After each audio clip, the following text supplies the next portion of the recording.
In New York City, you can find a restaurant to cater to almost any diner's demand. But if the experience you're looking for is about more than just unusual cuisine, we found just the spot. Eating is always an experience for the senses, but what if you're missing one? We checked out a brand new restaurant where seeing the food is off limits. Diners at Noir are stripped of their sight for the evening when they enter a pitch-black room. Figuring out what you're eating is left totally to your taste buds.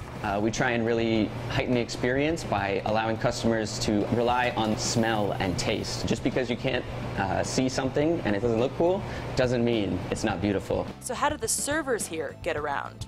We hire over 40% of people with disabilities, ranging from visually impaired or blind.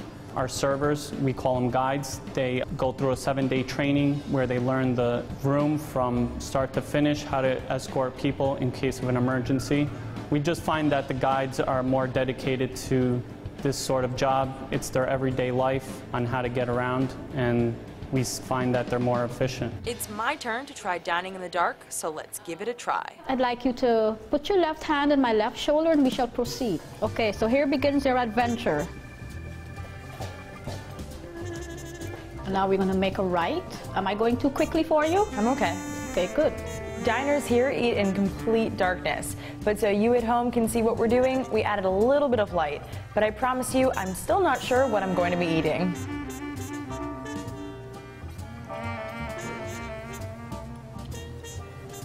I'm trying to figure out what I'm eating.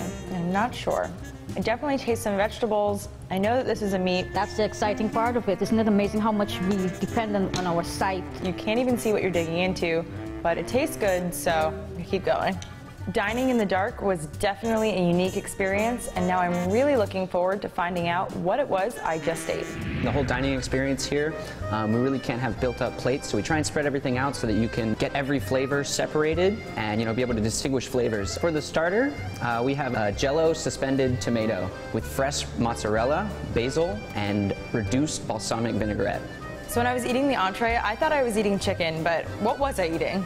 Okay, so the entree tonight, this part of the dish is a Spanish smoked paprika, potato, and braised octopus. So when people say they think they got chicken, it's actually octopus. The other component of this dish is rabbit ragu, so braised rabbits. Not chicken again. In the fried ravioli pasta with creme fraiche, and then pork belly.